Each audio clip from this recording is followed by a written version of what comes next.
because normally I think the gurus have problems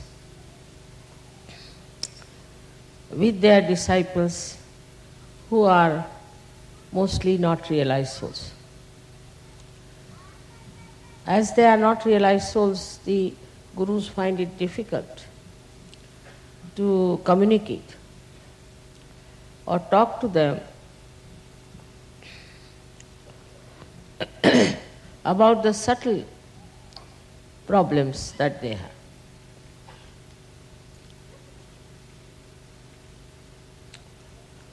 I know of many gurus, even in modern times, who've been really very, very strict.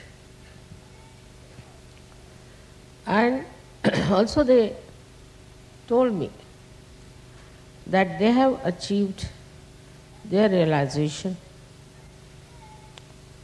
by working very hard and by suffering under the strictness of the gurus.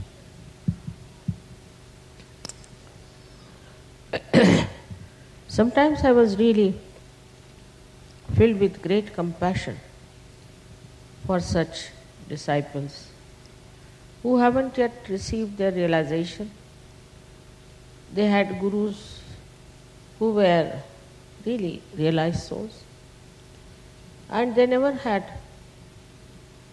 their realization. And the guru was extremely strict with them. There was one gentleman I met in Kolhapur, and he got realization in 1 minute. So he told me that his guru had told me to go for fast every month at least for 8 days. All right. Then he asked me to build a temple of Dattatreya in his village. And every day he must go and worship Dattatreya in the morning time and in the evening time. He spent so much money. And still he didn't get realization. And while you hardly took 2 minutes to give me realization, Mother, what is this? How you have been so gracious to me.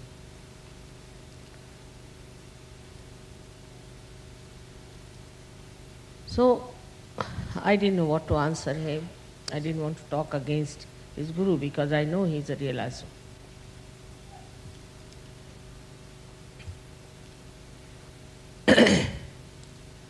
Actually, most of these gurus and incarnations were very helpless with human beings. Perhaps they didn't have such beautiful disciples as I have. Perhaps at this time, all the good people who were seeking divinity are born, and they are here as surgeries. I never had to work very hard on them. Of course, once in a while, you do get a person who tries to trouble us, or who tries to create problems. But modern times are so special, I think, that's very easy to give realization to people.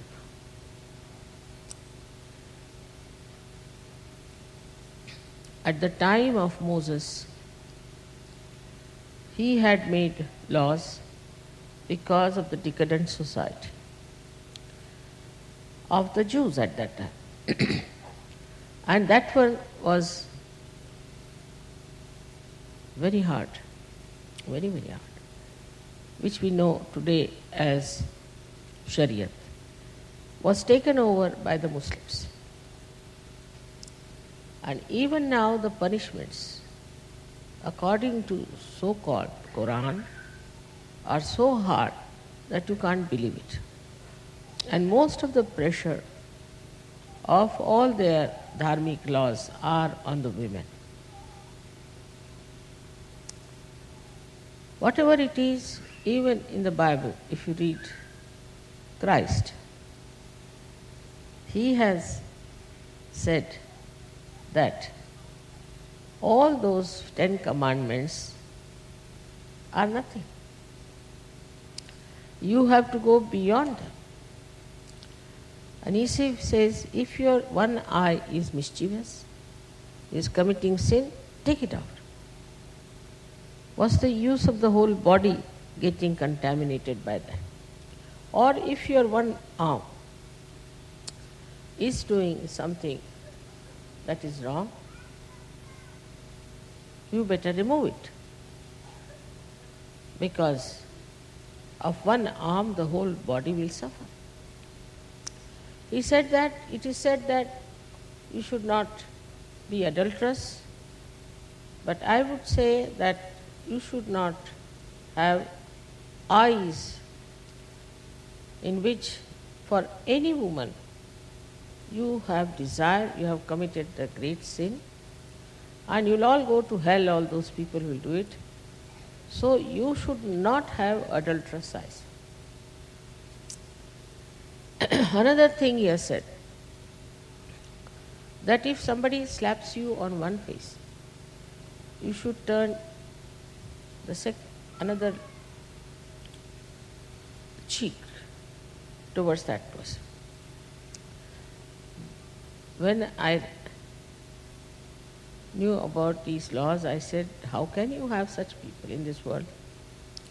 It's a very subtle thing. And the last of all, which was very, very good, was that you should be righteous. Righteous more than all the scribes and all the Pharisees, I mean the priest and all these people. You have to be much more righteous than them. I mean, in early age when I read it, I thought, where can you find such people who can be called anywhere near Christ's description? It was inconceivable at that time. India is one place, as I told you, people are dharmic by their own, we can say, their own genes, you can call them, or you can say they are extremely dharmic because of traditions, brought up like that. In my time, in the South India and Maharashtra, I think we were very dharmic family, and it was very dharmic atmosphere. Still, these things that Christ has described was not there. For example, anger was regarded as a great asset. People used to boast, I'm very angry with that person. They used to say. Very common. Of course, I don't think in India anybody can say, I hate you, because it's regarded something sinful and stupid. Because to hate somebody is being adharma. But of course, they did say so many things that were not at all permissible by the laws of Christ. And then came Muhammad Sahib, who just found that nothing works out.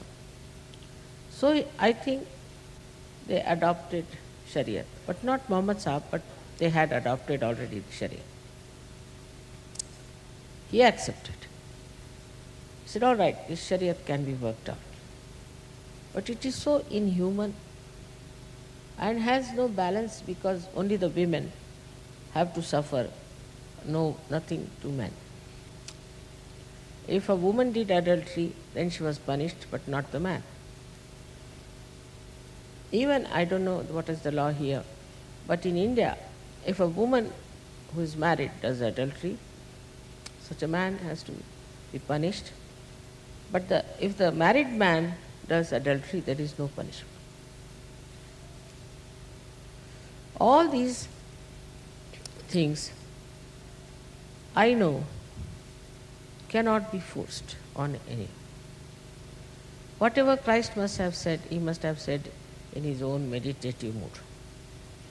He was surrounded by people who tried to kill him, and they killed him ultimately. And the kind of people they were, especially at that time, the Romans, extremely cruel. So how can he say that if somebody slaps you on one cheek, you turn another cheek to that person? Very angry, hot-tempered people were there. Krishna, of course, said it very clearly that krodhat vijayate samoha. His krodh is the worst thing. Anger is the worst sin according to him. Only from anger everything comes. But he didn't say how the anger comes. He didn't talk about it, that the source of anger was your liver and also your upbringing. These two things give you horrible anger. Unless and until you witness yourself, your realization has no meaning. You should separate yourself from yourself and see for yourself what is really wrong with you.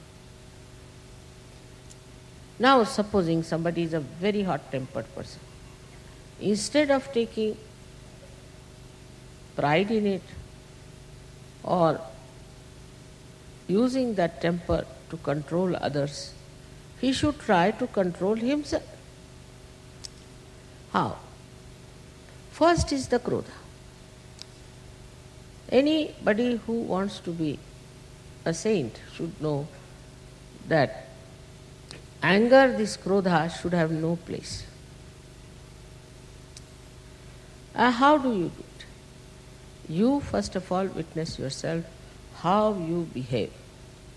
For example, I would say artificially you become angry, artificially. And stand before the mirror. See your face, how you look like. You'll be surprised. You looks like a face of a monkey or a tiger or I don't know what animal you must have been in last